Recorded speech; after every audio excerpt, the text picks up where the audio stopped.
Hello दोस्तों, crack UP board exam YouTube channel में स्वागत है। आज की ये वीडियो मेरे क्लास 10th के प्यारे भाई और बहनों के लिए बहुत ही ज्यादा इम्पोर्टेंट होने वाली है। आज की इस वीडियो में हम आपके लिए लेके आए संपूर्ण बुक के महत्वपूर्ण बहुविकल्पीय प्रश्न जो कि यूपी बोर्ड एग्जाम 2026 के लिए बहुत ही ज्यादा इम्पोर्टेंट होने वाले हैं। तो इस वीडियो को बिल्कुल भी स्किप नहीं करना है। वीडियो को अगर पहली बार देख रहे हो तो जल्दी से चैनल को सब्सक्राइब कर लीजिए और वीडियो को लाइक कीजिए। तो चलिए बिना देरी करे वीडियो को स्टार्ट करते हैं।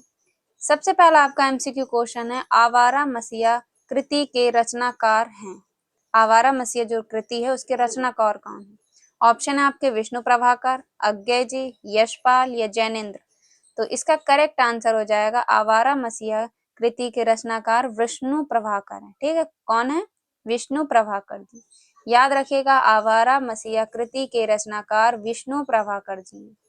उसके बाद दूसरे नंबर पे क्वेश्चन है, रीतिकालीन कवि हैं। रीतिकालीन कवि कौन है? ऑप्शन है तुलसीदास, सूरदास, कबीरदास या मतीराम। तो रीतिकालीन कवि कौन है? मतीराम। सी ऑप्शन इसका करेक्ट आंसर हो जाएगा। रीतिकालीन कवि कौन है? मतीराम। और ये सारी एमसीक्यू बोर्ड एग्जाम में पूछे गए एमसीक्यूज हैं, तो वेरी वेरी इंपॉर्टेंट ये एमसीक्यू क्वेश्चन है। इन सभी एमसीक्यू क्वेश्चन को आपको तैयार कर लेना। 100% बोर्ड एग्जाम 2026 में यहीं से पूछे जाएंगे। तो इस वीडियो को बिल्कुल भी स्किप नहीं करना है। वीडियो को पहली बार देख रहे हो तो चैनल को सब्सक्राइब कर लीजिए और वीडियो को अपने फ्रेंड के साथ शेयर करना ना भूलें। ठीक है, उसके बाद तीसरे नंबर पे क्वेश्चन है, तीसरा सप्तक कब प्रकाशित हुआ था? तीसरा सप्तक कब प्रकाशित हुआ था? ऑप्शन है 1943 ईस्वी में, 1951 ईस्वी में, 1959 ईस्वी में या 1979 ईस्वी में। तो तीसरा सप्तक प्रकाशन कब हुआ था? 1959 में। इसका बी ऑप्शन इसका करेक्ट आंसर हो जाएगा। कब हुआ था? 1959 में तीसरा सप्तक का प्रकाशन हुआ था। ठीक, ये क्वेश्चन वेरी वेरी इंपॉर्टेंट है। हर बार बोर्ड एग्जाम में इससे क्वेश्चन आपका बनता ही। या तो आपसे प्रथम प्रकाशन पूछ लेगा कि प्रथम सप्तक का पहला सप्तक प्रकाशित कब हुआ था, या दूसरा सप्तक प्रकाशित कब हुआ था, या तीसरा सप्तक। तो इन तीन सप्तक में से कोई ना कोई आपके बोर्ड एग्जाम में पूछ ले जाता है। ठीक, तो सबसे पहला कब हुआ था? 1943 में। अगर आपसे पूछ ले कि पहला सप्तक प्रकाशित कब हुआ था, तो 1943 में हुआ था। और दूसरा कब हुआ था? दूसरा हुआ था 1951 में। और तीसरा कब हुआ था? 1959 में। तो ये तीनों सप्तक आपको याद रखना है। पहला 1943 में हुआ था, दूसरा 1951 में हुआ था और तीसरा 1959 में हुआ था। ठीक, अगर इसको आप नहीं याद कर पा रहे हैं तो इसकी एक ट्रिक भी है। ठीक है, तो सबसे पहला आप याद रख लीजिए कि पहला सप्तक प्रकाशन 1943 में हुआ था। ठीक, अगर आपको दूसरा नहीं याद आ रहा है तो क्या करना है आपको? 1943 में 8 जोड़ देना है। ठीक, तो यहाँ क्या आ जाएगा आपका? 1951। अब जब 43 में 8 जोड़ेंगे तो क्या हो जाएगा? 1951। तो दूसरा सप्तक प्रकाशन कब हुआ था? 1951। बस आपको पहला याद रखना, आपको दूसरा और तीसरा आपको याद हो जाएगा। इसी टाइप से आप 51 में 8 जोड़ देंगे तो क्या हो जाएगा? 59। और तीसरा सप्तक प्रकाशन कब हुआ? 59 में। ठीक, तो पहला वाला अगर आपको याद है तो आप दूसरा वाला भी याद रख पाएंगे। ठीक, तो तीसरा सप्तक प्रकाशन कब हुआ था? 1959 में। ये तीनों क्वेश्चन मोस्ट इंपॉर्टेंट है। इन तीनों में से कोई ना कोई आपका क्वेश्चन बन जाता है। अगर आपके 7 सेट आ रहे हैं तो 7 सेट में से आपको इससे रिलेटेड क्वेश्चन 100% पूछा ही जाएगा। उसके बाद है, रस मीमांसा के रचयिता हैं। रस मीमांसा के रचयिता कौन है? आचार्य रामचंद्र शुक्ल जी। बहुत ही ज्यादा इंपॉर्टेंट है। बोर्ड एग्जाम में पूछा जाता है कि रस मीमांसा के रचयिता कौन है? आचार्य रामचंद्र शुक्ल जी। उसके बाद ध्रुव स्वामिनी नाटक के लेखक हैं। ध्रुव स्वामिनी नाटक के लेखक हैं तो कौन है? हरि कृष्ण प्रेमी या विष्णु प्रभाकर जी या मोहन राकेश या जयशंकर प्रसाद जी। तो ध्रुव स्वामिनी के लेखक हैं जयशंकर प्रसाद जी। ध्रुव स्वामिनी के लेखक कौन है? जयशंकर प्रसाद जी। अब ये क्वेश्चन एक और टाइप से पूछा जाएगा। अभी तो इसमें लेखक पूछा कि ध्रुव स्वामिनी के लेखक कौन है। अब ये पूछ लीजिएगा कि ध्रुव स्वामिनी किस विधा की रचना है। तो ये किस विधा की रचना है? नाटक विधा की रचना है। ये भी आपको याद रखना है, ध्रुव स्वामिनी नाटक विधा की रचना। और इसके लेखक कौन है? जयशंकर प्रसाद जी। ठीक है, उसके बाद है क्वेश्चन नंबर 6, शुक्ल युग के कवि नहीं है। अब शुक्ल युग के कवि नहीं है पूछा है। ठीक है, इसमें क्या है? नहीं। तो नहीं वाले क्वेश्चन आपको क्वेश्चन पूरा पढ़ना होगा, क्योंकि इसमें नहीं भी दे रखा, बहुत से बच्चे सही टिक कर देते हैं। इसमें अगर इसमें दे रखा है कि शुक्ल युग के कवि नहीं है, तो बहुत से लोगों ने ध्यान नहीं दिया होगा, ऐसे ही टिक कर देते कि शुक्ल युग के कवि हैं, तो वो कवि हैं वाले पर टिक कर देते हैं। तो क्वेश्चन को आपको ध्यान से पढ़ना है, उसके बाद आपको टिक करना है। तो शुक्ल युग के कवि कौन नहीं है? भारतेंदु हरिश्चंद्र। भारतेंदु हरिश्चंद्र शुक्ल युग के कवि लेखक नहीं है। ठीक है, उसके बाद 7 नंबर पे है रामधारी सिंह दिनकर की रचना है। रामधारी सिंह दिनकर की रचना है संस्कृत के 4 अध्याय। ये किसकी रचना है? रामधारी सिंह दिनकर जी की। संस्कृत के 4 अध्याय किसकी रचना है? रामधारी सिंह दिनकर जी की। याद रखिएगा, ये क्वेश्चन मोस्ट इम्पोर्टेंट है। बोर्ड एग्जाम में ये हर साल रिपीट हुए हैं, हर साल बोर्ड एग्जाम में ये पूछे गए, तो इनको एक भी प्रश्न आपको इस वीडियो से छोड़ना नहीं है, सारे ही आपको तैयार कर लेना और इन क्वेश्चन को अपनी कॉपी पर नोट कर लीजिए, क्योंकि ये बोर्ड एग्जाम में बार बार पूछे गए प्रश्न है। ठीक है, तो रामधारी सिंह दिनकर की रचना कौन सी है? संस्कृत के 4 अध्याय। ए ऑप्शन इसका करेक्ट आंसर हो जाएगा। उसके बाद है 8 नंबर पे गुनाहों के देवता रचना की विधा है।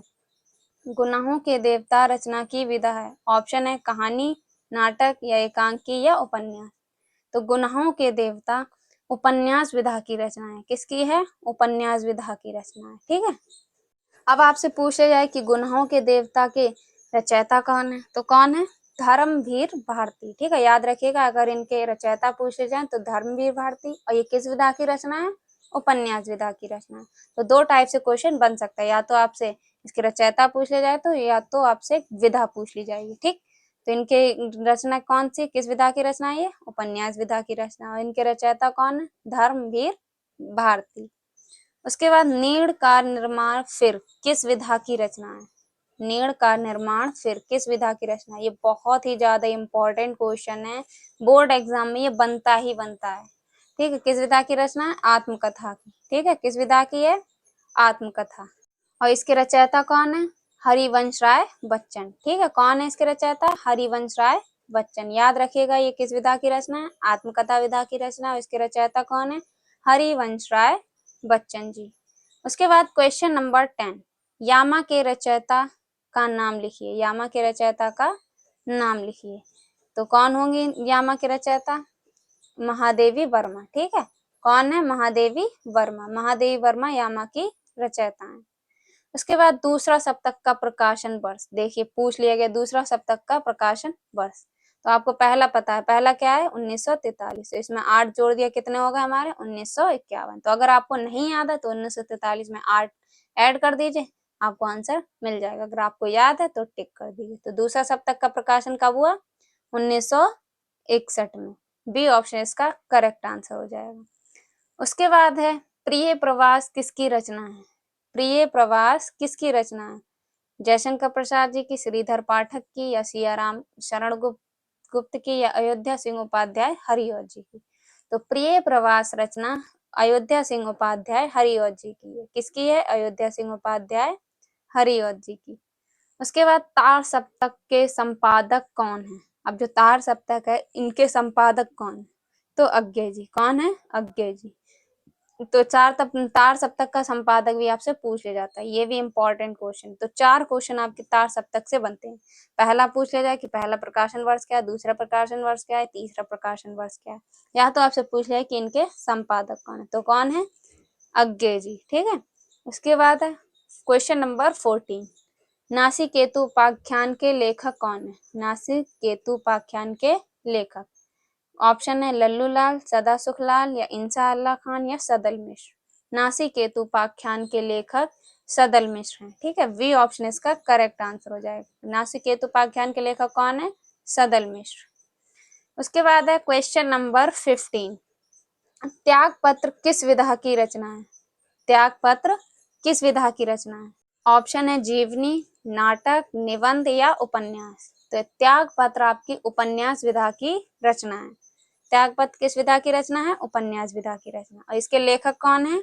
जैनेन्द्र कुमार। ठीक है, याद रखिएगा, लेखक भी पूछा जाएगा, या तो आपसे पूछा जाएगा लेखक, या तो आपसे पूछा जाएगा विधा। तो आपको अगर कोई भी रचना दे रखी है तो उसकी विधा भी आपको पता होनी चाहिए और उसके लेखक भी पता होने चाहिए। ठीक है, तो त्यागपत्र किस विधा की रचना? उपन्यास विधा की रचना। इसके लेखक कौन है? इसके लेखक है जैनेन्द्र कुमार। ठीक, उसके बाद है क्वेश्चन नंबर 16, कंकाल के लेखक हैं। कंकाल के लेखक कौन है? जयशंकर प्रसाद जी, या मुंशी प्रेमचंद, या मैथिली शरण गुप्त, या राम कुमार वर्मा। तो कंकाल के लेखक कौन है? जयशंकर प्रसाद जी। कौन है? जयशंकर प्रसाद जी। अब इसकी विधा भी पता होनी चाहिए। कंकाल किस विधा की रचना है? उपन्यास विधा की रचना है। किस विधा की रचना है? उपन्यास विधा की रचना है। तो याद रखिएगा, सबकी आपको विधा पता होनी चाहिए और उनके लेखक पता होने चाहिए, क्योंकि ज्यादातर बोर्ड एग्जाम में विधा पूछी जाएगी या तो लेखक पूछे जाएंगे। ठीक, तो अगर आपको रचना कोई दे रखी है उसके आपको विधा भी पता होने चाहिए और उसके लेखक भी पता होने चाहिए। तो कंकाल उपन्यास विधा की रचना, इसके लेखक कौन है? जयशंकर प्रसाद जी। ठीक है, उसके बाद साकेत, क्वेश्चन नंबर 17, साकेत महाकाव्य की रचना है। मतलब साकेत महाकाव्य की रचना मतलब किसकी रचना है? मैथिली शरण गुप्त जी की। किसकी रचना है साकेत महाकाव्य? मैथिली शरण गुप्त जी की। तो ए ऑप्शन इसका करेक्ट आंसर हो जाएगा। साकेत किसकी रचना है? मैथिली शरण गुप्त जी की। और ठीक है, और ये किस विधा की रचना है? महाकाव्य, ये लिखा ही है, साकेत महाकाव्य की रचना है। इसमें ये पूछा गया है कि साकेत के रचयिता कौन है? तो मैथिली शरण गुप्त। और किस विधा की रचना है? महाकाव्य विधा की रचना। ठीक, तो ये थे आपके कुछ मोस्ट इंपॉर्टेंट एमसीक्यू क्वेश्चन जो कि बोर्ड एग्जाम 2026 के लिए बहुत ही ज्यादा इम्पोर्टेंट है। इन सभी एमसीक्यूज को आपको तैयार कर लेना है, क्योंकि ये बोर्ड एग्जाम 2026 के लिए बहुत ही ज्यादा महत्वपूर्ण है। ये लगातार बोर्ड एग्जाम में पूछे गए महत्वपूर्ण बहुविकल्पीय प्रश्न है, तो इन सभी प्रश्न को आपको तैयार कर लेना। और ये वीडियो आपको कैसे लगी एक बार कमेंट बॉक्स में बताइए। बाकी हमने हिंदी की प्लेलिस्ट बना दी है जिसमें आपको क्लास 10 के इम्पोर्टेंट क्वेश्चन, निबंध और जीवन परिचय जो भी सब चीजें थी हमने उस प्लेलिस्ट में ऐड कर दी। तो जाकर वो प्लेलिस्ट देख लीजिए, बहुत ही ज्यादा इम्पोर्टेंट वो प्लेलिस्ट है। उसमें आपको हिंदी के सारे ही महत्वपूर्ण प्रश्न उस प्लेलिस्ट में मिल जाएंगे। तो चलिए मिलते हैं आपसे एक और अगली इंपॉर्टेंट वीडियो में, तब तक के लिए जय हिंद, जय भारत।